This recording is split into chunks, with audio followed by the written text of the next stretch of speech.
Hi everyone, स्वागत है आप सभी लोगों का फिर से एक बार हमारे इस SSC CGL 2024 prelims paper solution की सीरीज में।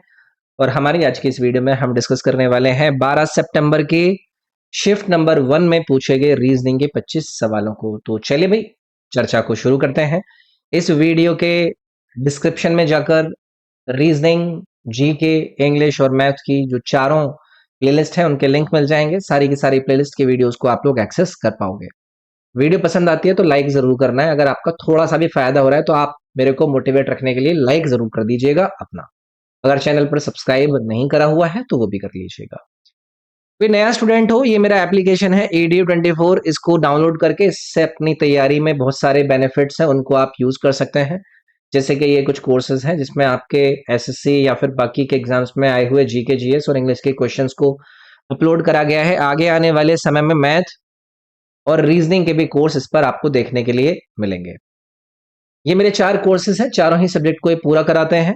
हर एग्जाम की टेस्ट सीरीज आप लोगों को मिलती है, तो इसको एक बार जरूर ट्राई कीजिएगा। पहला सवाल आपकी स्क्रीन पर है। सवाल पढ़ता है, यदि शब्द बाइंडर के सभी अक्षरों को अंग्रेजी वर्णमाला क्रम में व्यवस्थित किया जाए तो कितने अक्षरों की स्थिति अपरिवर्तित रहेगी। वर्ड फॉर्मेशन वाला टॉपिक होता है, उससे आपके सवाल बनते हैं। वर्ड इन्होंने क्या दिया है, बाइंडर।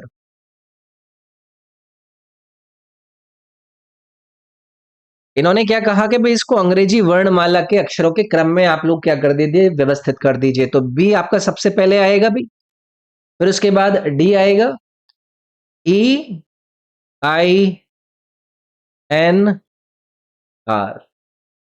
सही है भाई। अब मुझे देखना है कि कितने जो अक्षर हैं वो अपरिवर्तित रहे हैं। तो बी अपनी जगह पर बना हुआ है, आपका आर अपनी जगह पर बना हुआ है। तो भाई यही तो थे ना दो, जो कि आप लोगों को अपनी जगह पर बने हुए नजर आए। तो आपको दो की वजह से ये जो ऑप्शन नंबर डी है इसको करेक्ट कर देना था। अगला सवाल है भाई, आपको यहाँ पर इन्होंने ना एक सीरीज दी है, उसमें एक लेटर क्लस्टर को इन्होंने कहा है कि एक इनकरेक्ट है। बताइए कि वो कौन सा लेटर क्लस्टर गलत है। तो एक एक करके सारे चेक करते हैं। सबसे पहले YCG वाला देखते हैं। Y की पोजीशन 25 होती है, C की पोजीशन 3 और G की पोजीशन 7। ये इन्होंने पहला दिया भी आपको। अगर मैं अल्फाबेटिकल ऑर्डर में Y के आगे +3 चलूं, यानी कि YZ AB and C +4 चलो तो मेरा 3 मिल जाएगा। C से 7 यानी कि 3 से 7 चलूं तो मुझे फिर से 4 आगे जाना पड़ेगा। फिर यहां पर इन्होंने दिया भी IMQ। I की पोजीशन 9, M की पोजीशन 13 और Q की पोजीशन 17। तो देखो भाई +4 हो रहा है इनके अल्फाबेटिकल ऑर्डर में, ठीक है। उसके बाद है S, V और Z। S की अल्फाबेटिकल पोजीशन 19, V की 22 और Z की 26। 19 से 22 +3, लेकिन 22 से 26 +4। तो आपने देखा कि यहां पर क्या हुआ है, +3, जबकि बाकी में +4 वाला सीक्वेंस फॉलो करा जा रहा था। यानी कि जो SVZ वाला क्लस्टर है वही क्या हो जाता, इसमें इनकरेक्ट हो जाता। तो मेरा ऑप्शन नंबर यहां पर C सही बन जाता। आगे आएंगे भाई, इन्होंने आपको यहाँ पर ऑड वन आउट निकालने के लिए कहा है कि 4 आपके ये सेट दिए गए हैं, इनमें देखो कि कौन बाकी के तीनों के साथ मेल नहीं खाता है। तो चलो एक बार ट्राई करते हैं कि आखिरकार इसके अंदर जो समीकरण बन रही है वो किस प्रकार से बन रही है। ट्राई करते हैं। पहले पहला देखो भाई, 540, 188 और 128, ठीक है। अब इसमें क्या करना होता है ना, या तो आप अंतर निकालो, किसी को किसी से माइनस करो और कोई दूसरे नंबर को अप्रोच करने की कोशिश करो। ये वाला जो नंबर है 540 वो काफी बड़ा है और ये वाले जो दोनों नंबर है ना वो छोटे हैं, है कि नहीं। अगर मैं 188 और 128 का अंतर निकालूं तो क्या वो भाई 60 आ रहा है।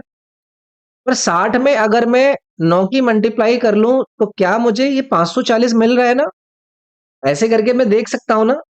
ऐसे ही 101 और 92, इन दोनों के बीच का अंतर आप लोगों को कितना नजर आ रहा है, ये आपका 9 है। और 9 में 9 की मल्टीप्लाई कर लूं तो देखो आपका 81 बना ना। तो दूसरे वाले ऑप्शन में भी यही फॉर्मेट यूज हुआ। फिर 22 और 12 के बीच का अंतर कितना है, 10, और 10 में अगर 9 का मल्टीप्लाई करा तो देखो मुझे 90 मिला। यानी कि ये वाला भी सेट आपका फॉलो किया। अब आइए आप अपने इस तीसरे सेट पर। 284 और 266 के बीच का अंतर कितना है? 18। और 18 इंटू 9 आपका कितना होता है? 72 थोड़ी ना होता है। 8 इंटू 9 72 होता है, 18 इंटू 9 72 नहीं होता है। तो ये जो डी वाला है इसीलिए ऑड वन आउट हो जाता है। यहां पर ये आपका 162 आता ना कि 72, इसीलिए आपका ऑड वन आउट हो जाता है। ठीक है, चलिए भाई ये साइन इंटरचेंज वाला सवाल है, इसमें आपको इनके जो इंटरचेंजेबल साइन इन्होंने दिए हैं उनको रखना है। तो ये 342 मल्टीप्लाई को इन्होंने किससे किया है? डिवाइड से।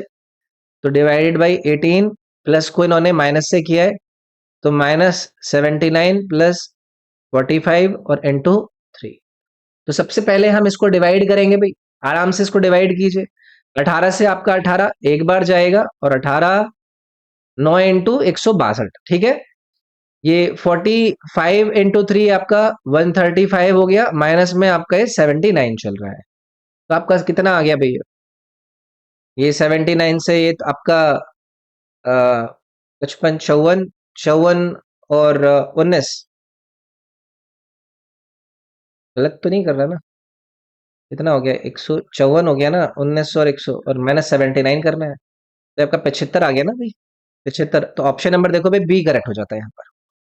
अगर मान लीजिए कि मैं किसी सवाल के अंदर कोई गलती कर देता हूँ ना, तो आप कमेंट करके बता दिया करो कि सर जी गलती कर दी आपने, है ना, ताकि बाकी के जो स्टूडेंट्स होते हैं उनको हेल्प मिल जाती है। टीचर को गलत साबित करना वैसे आजकल थोड़ा ज्यादा फैशन में, बट आपको कुल मिलाकर काम चलाना है अपना।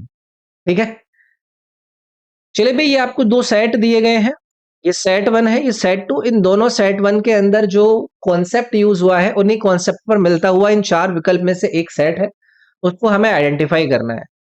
तो पहले ये सेट वन जो हमें दिया गया था इसको एक बार उठाते हैं। ठीक है भाई, आप लोग मुझे बताओ कि 18 से 36 जाने में आप लोगों को इंटू 2 करना पड़ेगा, 36 से 72 जाने में आपको इंटू 2 करना पड़ा। उसके बाद आप लोग देखिए कि इस 72 से 107 को हम कैसे अप्रोच कर सकते हैं। तो अगर मैं अंतर निकालूं 28 और 7 35, तो इन दोनों के बीच का जो अंतर आया वो कितना आया? 35। यानी कि 72 प्लस 35 आपको 107 दे रहा है। अब इसके बाद इसको देखिए, इंटू टू करके हो रहा है, इंटू टू करके हो रहा है। 60 और 95 के बीच का अंतर कितना है भाई? 35 ही है। यानी कि 60 में 35 ऐड करूं तो मेरे को 95 मिल रहा है। अब एक एक करके सारे ऑप्शन में देख लेते हैं। इंटू टू, 60 इंटू टू, क्या आप लोगों को इसमें 90 दे रहा है? नहीं दे रहा ना, तो एलिमिनेट कर दिया। 25 इंटू टू, 50 इंटू टू, इन दोनों के बीच का अंतर 25 है, ये भी हो गया गलत।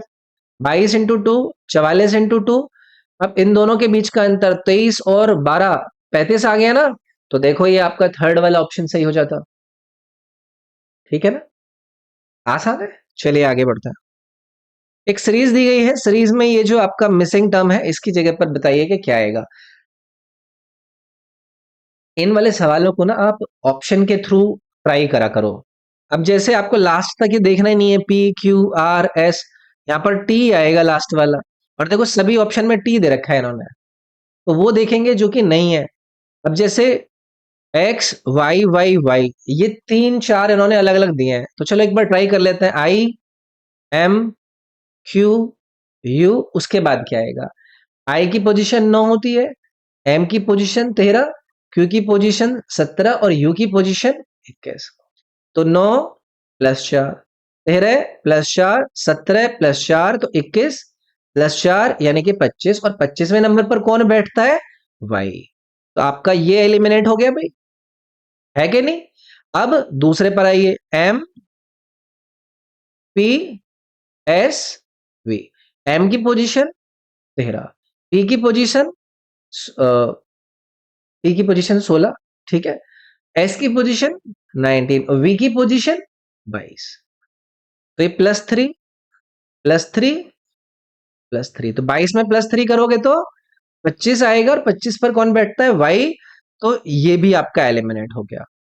अब ये वाला आपको चेक करना है, यानी कि एच जे एल, देखो आप लोगों को समझा रहा हूं, इसलिए इतना टाइम लग रहा है, वरना इतना टाइम लगता नहीं है। ठीक है, तो एच कौन से नंबर पर बैठता है भाई? 8 पर, जे 10 पर, एल 12, एन 14, +2 +2 +2 +2 करोगे तो 16, और 16 नंबर पर कौन बैठता है?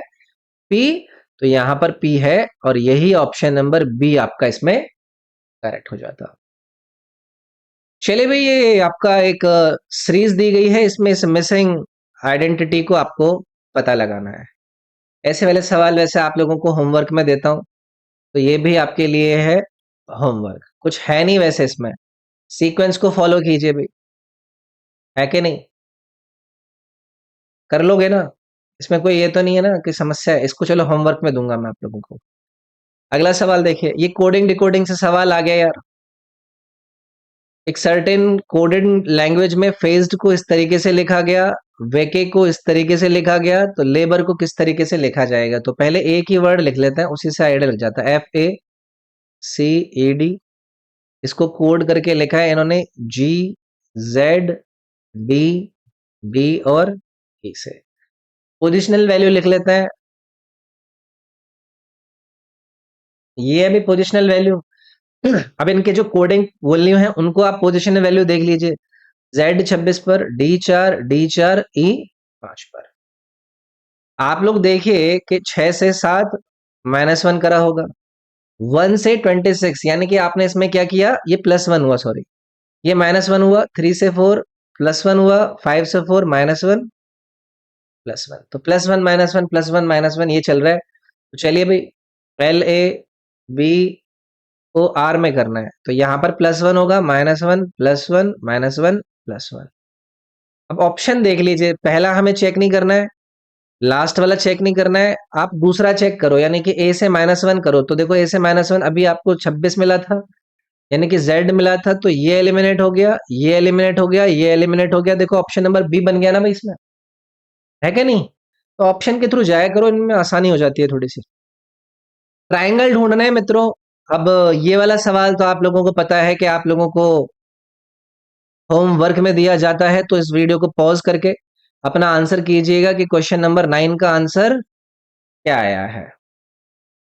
अगला सवाल है फिर से कोडिंग डिकोडिंग, इन्होंने 5 को कोड करके लिखा है FIVE, इसको कोड करके इन्होंने लिखा है 12 18 4 4 1 0, कुछ इस प्रकार से। अब पहले 5 की अल्फाबेटिकल पोजीशन अगर लिखेंगे तो ये F6 पे है, I9, V22 और E5। आंसर दिख गया होगा भाई, इसका 2 गुना कर दूं तो 12 दिख गया, इसका 2 गुना कर दूं तो 18, 22 का 2 गुना तो 44, और 5 का 2 गुना तो 10।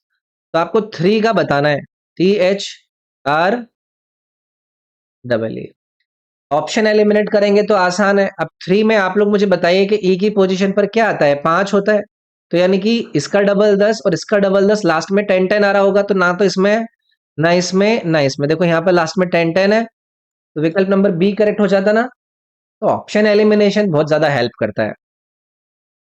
चलिए भी, ये वेन डायग्राम वाला सवाल है। ऑल पेजेस आर डायरीज, सभी पेजेस को मैंने डायरी बोल दिया।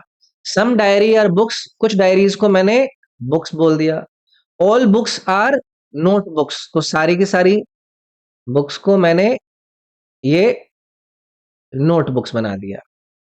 अब चलिए कंक्लूजन देखते हैं भाई। No page is a notebook, no page is a notebook.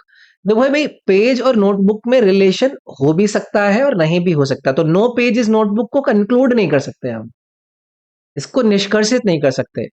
All pages are notebook, all pages are notebook, देखो हो भी सकते हैं सारे सारे के पेजेस नोटबुक के अंदर चले जाए और ना भी हो, ये भी गलत हो गया। All diaries being notebook is a possibility, सारी की सारी डायरीज नोटबुक्स के अंदर आ जाएंगी, तो ये सारी की सारी जो डायरीज है ये आपकी इधर सुकड़ कर इधर आ सकता है ना, तो ये पॉसिबिलिटी है ना। तो इन्होंने खुद ही पॉसिबिलिटी बोला है, तो पॉसिबिलिटी है, यानी कि ओनली कंक्लूजन थ्री फॉलोज वाला इसमें ऑप्शन करेक्ट हो जाता। ठीक है, चलिए भी, इन्होंने ये एक कोडिंग डिकोडिंग पर अच्छा सवाल दिया है। ये 24 बाई 7 और 12 बाई 7, ये एक दूसरे के साथ क्या है भाई, रिलेटेड है सर्टेन लॉजिक से। उसी लॉजिक से 11 और 15 संबंधित है 11 और 30 से। तो बताइए कि 9 और 13 किससे संबंधित होगा। और आधे लोग सोचेंगे कि इसमें ऊपर वाले का आधा कर दिया, नीचे वाला सेम रखा, लेकिन इसमें नीचे वाले का डबल कर दिया, ऊपर वाला सेम। ऐसे करके नहीं देखना होता है हर चीजों को। आप, अगर मैं इस चीज को 2 से डिवाइड करूं तो क्या हो जाएगा, यहां पर डिवाइडेड बाई 2/1, तो 1 आपका, ये आपका पहुंच जाएगा सबसे ऊपर, है कि नहीं। अगर डिवाइडेड बाई 2 करता हूं तो ये आपका कितना हो जाता, 2 आपका यहां पर आ जाएगा, 2 से जी कट जाएगा तो 12/17 7 आ गया। सेम अगर मैं इसको डिवाइडेड बाई 2 करूं, है ना, तो ये फिर आपका इससे मल्टीप्लाई हो जाएगा, तो ये आपका 30 हो गया। यानी कि डिवाइडेड बाई 2 करना है, इसको भी डिवाइडेड बाई 2 करो, तो ये आपका यहाँ आएगा, ये आपका सबसे ऊपर पूछेगा, तो 13 दिन भी 26, यानी कि 9/26, ये उत्तर होगा आपका। कहाँ गया, ऑप्शन नंबर सी करेक्ट हो जाएगा ना, तो ऑप्शन नंबर सी करेक्ट हो गया, यही है ना। हाँ, तो इन्होंने डिवाइड बाई 2 किया है सारे के सारे ऑप्शंस को। चलिए आगे आएंगे भाई, ये आपका डाइस वाले सवाल है। तो ये 3 आपको फेजेस दिए हैं। ईट के ऑपोजिट में क्या होगा भाई, ईट के ऑपोजिट में ना तो प्ले होगा ना स्लीप होगा। इन दोनों को तो भाई मैं एलिमिनेट कर सकता हूं, है कि नहीं। ना क्राई होगा ना प्ले होगा, तो क्राई भी मैंने हटा दिया, तो आपका रन ही बचा भाई, अगर ऑप्शन एलिमिनेट करके देखा जाए। वैसे तो मैं क्या कर सकता हूँ, ईट की पोजीशन को यहाँ पर कॉमन कर सकता हूँ, और प्ले यहाँ पर कॉमन है, तो आपने क्राई और स्लीप को यहाँ पर क्या पा लिया,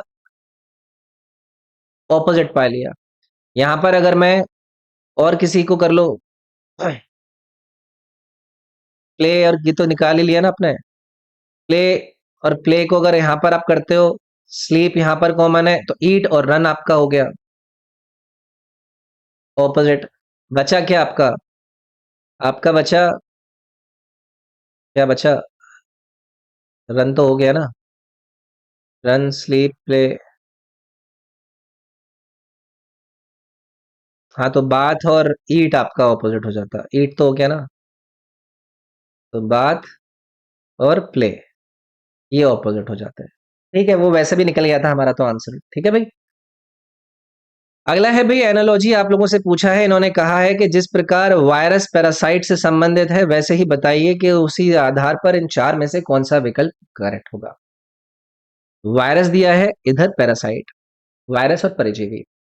वायरस क्या है, वायरस एक जीव है, एक ऑर्गेनिज्म है, जो कि क्या करता है, किसी दूसरे ऑर्गेनिज्म के अंदर रहता है, किसी दूसरे जीव के ऊपर रहता है, और उससे क्या करता है, वो अपने, उसको जो भी चीजें चाहिए, न्यूट्रिएंट्स चाहिए, उनको प्राप्त करता है। ऐसे ही है ना।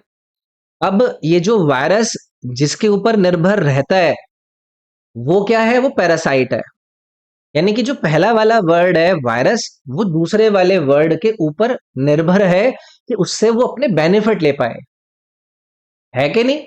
अब यहां पर पहला देखेंगे, अमाल्टाज एंड ट्री। अमाल्टाज क्या है, ये एक प्रकार का ना फ्लावर वाला प्लांट है, फूल वाला प्लांट, जो कि किसके ऊपर रहता है, ट्री के ऊपर निर्भर रहता है। यानी कि इसमें ट्री क्या है, होस्ट है, जिसके ऊपर ये निर्भर रहता है अपने बेनिफिट्स के लिए, अपने न्यूट्रिएंट्स के लिए। तो यही वाला जो ऑप्शन है वो आपका करेक्ट हो जाता है, ठीक है भाई। चलिए आगे आएंगे, ये सीरीज दी गई है आपको, नंबर सीरीज, इसको फॉलो करते हैं और देखते हैं कि क्या निकलता है। 25 से 30, फिर 40, फिर 55 और फिर 75। तो पहले अंतर देखते हैं। यहां पर देखा तो आपने +5 मिला, 30 से 40 गए, +10 मिला, 40 से 55 गए, +15 मिला, +20, अब क्या होगा, +25। उत्तर कितना आ जाएगा, बी आ जाएगा। ऐसे सवाल भी पूछ लेते हैं कभी कभी ये, जिनके अंदर बिल्कुल भी दम नहीं होता है। विस्क और ये वर्ड आपस में एक सर्टेन तरीके से आपके आधारित है। इसी तरीके से लैंड इससे संबंधित है, तो बैंक का बता दीजिए। चलिए भी लिखते हैं, WISK, इसका संबंध है DRHP से। तो इनकी पोजिशनल वैल्यू लिख लेते हैं। W किस पे रहता है 23 पर, I किस पर रहता है 9, S 19 और K 11, D 4, R 18, H 8 और P 16। तो यार इसका मैंने आप लोगों को तरीके बता रखे हैं, एक पूरा का पूरा एक तरीका है कि एक वर्ड दूसरे के अगर ऑपोजिट में तो उसको हम निकाल पाते हैं, या फिर उनका सम निकाल लिया अगर, उस सम आपको 27 मिलेगा। तो 23 और 4 27 है, तो W और D क्या है, एक दूसरे के ऑपोजिट है। 9 और 18 27 है, तो R और I एक दूसरे के क्या है, ऑपोजिट है। 19 और 8 17 है, 17 है, 27 है, तो ये भी ऑपोजिट है। तो ऑपोजिट है भाई इसमें सारा। तो जल्दी लिख दीजिए भाई बैंग। इनकी पोजीशन पता ही है, जी की पोजीशन क्या होती है आपकी 7। अब इनका ऑपोजिट लिखना है, तो दो में क्या जोड़ेंगे, 27 हो जाए 25 ना, 25 नंबर पर कौन बैठता है, वाई, तो ये एलिमिनेट, ये एलिमिनेट। हाँ, ये बचा, दूसरा ट्राई नहीं करना है। तीसरा देख लो भाई, एन के ऑपोजिट में एम होता है, तो यहां पर आपका ये जो ऑप्शन नंबर बी था ये करेक्ट हो जाता है इसमें। सही है ना। चलिए आगे बढ़ते हैं भाई। ये फिर से आपका एक इमेज वाला सवाल आ गया है, और होमवर्क में ये आप लोगों के लिए, ये आप लोगों के लिए घर से है। तो आप लोग कमेंट्स में बताइएगा कि क्वेश्चन नंबर 17 का जो उत्तर है वो क्या है, या फिर मैं आप लोगों के साथ इसको ट्राई कर लूं। भाई इसमें पैटर्न देखते हैं, है ना, कि क्या ट्रांजिशन आ रहे हैं, क्या बदलाव आ रहे हैं, उस तरीके से। फिगर 1 और फिगर 2 में आपने देखा कि ये वाला जो एरो है वो इसकी जगह पर चला जाता है, ये वाला जो चिन्ह है वो इसकी जगह पर चला जाता है, और चेंज ये आता है कि ये वाला कॉर्नर दूसरी साइड में जाकर ऑपोजिट में जूम इन हो जाता है। इस कॉर्नर पर सारे जूम इन वाले हैं देखिए, है ना, लेकिन वो पलट जा रहे हैं, उनका वाटर इमेज बन जा रहा है। जैसे कि ये देखोगे, ये इधर जाकर वाटर इमेज बन गया। अब यहां पर ये वाला जो है ये क्या बनेगा, वाटर इमेज बनेगा। तो क्या यहां पर ये वाला ऑप्शन नहीं आ जाता आपका, है ना। चलिए आगे बढ़ते हैं। ये डिफरेंट पोजीशन दी गई है डाइस की, इसमें आपको बताना है कि एल के ऑपोजिट कौन है। भाई एल के ऑपोजिट ना तो बी है ना वाई है, तो ये हमें बी और वाई तो ऑप्शन मार्क नहीं करना है। ये एक बहुत ही बेसिक सा तरीका होता है जब आप इनको अप्लाई करते हैं। अब इसमें आप देखोगे कि एक कॉमन फेस है वाई, इसको पकड़ लो आप। उसके बाद बचे हुए आपका पी जो है वो बी के ऑपोजिट हो गया, ओ जो है वो आपका एल के ऑपोजिट हो गया। ऐसे कर देना होता है। वाई आपका बचे हुए वी के ऑपोजिट हो गया। तो इन्होंने पूछा था एल किसके ऑपोजिट है, ओके, तो यहाँ पर आपका ऑप्शन नंबर ये वाला करेक्ट हो जाए। ठीक है, चलिए आगे बढ़ते हैं। यहाँ पर इन्होंने कहा है कि कौन से दो चिन्हों को आप इंटरचेंज करेंगे कि ये आपकी इक्वेशन यहाँ पर सेटिस्फाइड हो जाए। इसमें क्या है ना, उस तरीके से दिमाग लगाना होता है कि चीजें ना बन रही हो, सही तरीके से सटीक बैठ रही हो। भाई तेरह की अगर मैं यहाँ पर देखूं, तो ये 13 से कट रहा है, तो डिवाइड अगर ना ही चेंज हो तो चल जाएगा काम, है ना, है ना, डिवाइड अगर ना ही चेंज हो तो एक बार पहला ही ऑप्शन अप्लाई करते हैं। 247 डिवाइडेड बाई 13 प्लस को माइनस करना है, 16 इंटू 3 माइनस को प्लस करना है, 148 इक्वल्स टू 119। इसको पहले सिंप्लीफाई करते हैं, तो 13 से एक बार, 13 निम्मा 170 है, ये चला गया। 16 इंटू 3 कितना हो गया भाई आपका 48, और प्लस 148। इसमें से 48 को माइनस कर दूं तो 100 बचा, और बचा हुआ 19 ऐड करूंगा तो 119। तो पहला ही वाला आंसर हो गया भाई इसमें तो, है ना। अप्लाई कर दीजिएगा, कुछ भी नहीं बचता है। ये वाला सवाल देखेंगे कि भाई यदि शब्द के सभी अक्षरों को अंग्रेजी वर्णमाला क्रम में व्यवस्थित किया जाए तो कितने अक्षरों की स्थिति अपरिवर्तित होगी। यार ये होमवर्क है आप लोगों के लिए। ऑलरेडी इस पर मैंने आप लोगों को एक सवाल कराया था, सबसे पहला सवाल इसी तरीके पर आधारित था। इसका आंसर आप लोग मुझे कमेंट सेक्शन में बताएंगे कि कितने जो लेटर है वो अनचेंज रहेंगे अपनी पोजीशन में, अगर आप आपके इस वर्ड ENTOMB को अंग्रेजी वर्णमाला में लिखते हैं। इसका आप लोगों को मिरर इमेज बनाना है। अगेन ये वाला सवाल आप लोगों के लिए होमवर्क होता है कि ये इसको आप अगर मिरर इमेज करके इधर देखेंगे तो ये कैसा दिखेगा। होमवर्क में बताइएगा क्वेश्चन नंबर 21 में क्या आएगा? ये दो सेट दिए गए हैं, सेट वन और सेट टू, जिन दो इन सेटों के अंदर कॉन्सेप्ट को यूज किया गया है, वही कॉन्सेप्ट पर आधारित आपका इन चार विकल्प में से कोई सा है उसको आप लोगों को ढूंढना है। 213 और 157। आप लोग मुझे बताइए कि इन दोनों के बीच का अगर अंतर निकाला जाए तो कितना आएगा भाई? 56। 56 है ना? 56 है। इन दोनों के बीच का अंतर देखो भाई। 56 है। 56 है भाई। इसको 30 कर लो, 55 बचा और एक 56। अब देख लो इसमें किस किस के अंदर है। इसके बीच का अंतर 56 नहीं है, इन दोनों के बीच का अंतर आपका 56 है। 164, 108, 108 को अगर माइनस करोगे तो 56 बचता है भाई। सेकंड ऑप्शन करेक्ट हो जाता है इसमें, कुछ भी नहीं है। चलिए आगे बढ़ते हैं। ये है भाई आपका फैमिली ट्री वाला सवाल, चलो इसको एक बार देखते हैं। How is 4 related to 2? अच्छा, इसको पहले हमें फैमिली ट्री क्रिएट करना है। 4 + 3 यानी कि 4 क्या है? मदर है 3 का, तो 4 को मैंने मदर बना दिया 3 का। ओके। 3 डिवाइडेड बाई 2 यानी कि 3 क्या है? फादर है 2 का, तो 3 को फादर बना दिया 2 का। 2 डिवाइडेड बाई 1 यानी कि 2 फादर है 1 का, लो 2 को भी हमने फादर बना दिया 1 का। -5, 1 -5 यानी कि 1 क्या है? ब्रदर है बी का, तो 1 ब्रदर है 5 का। अरे पूछ रहे 4 कैसे रिलेटेड है 2 से, तो 4 तो जो है 2 के पापा की मम्मी है, यानी कि फादर्स मदर है, तो आपका ऑप्शन नंबर ये वाला करेक्ट हो जाता ना भाई, डी वाला। आसान है। चलिए आगे आ जाइए। ये भाई ऑड वन आउट आपको इसमें निकालना है, तो इसमें चारों ही विकल्प को आप लोगों को एक एक करके चेक करना पड़ेगा। तो सबसे पहले एफ, डी और जेड को चेक कर लेते हैं। ये 6 पर, ये 4 पर, जेड आपका 26 पर। 6 से 4 -2, 4 से 26 अगर आप देखोगे तो आपको क्या करना पड़ेगा? -4 करना पड़ेगा। अल्फाबेटिकल ऑर्डर की बात हो रही है, ठीक है जी। अब इस पर आ जाओ, जे, एच, डी पर। जे कौन से नंबर पर है? 10, एच कौन से पर? 8, डी कौन से पर? 4। -2, -4। तो सेम कॉन्सेप्ट फॉलो हुआ इनमें। अब आ जाओ आप ए, वाई, यू।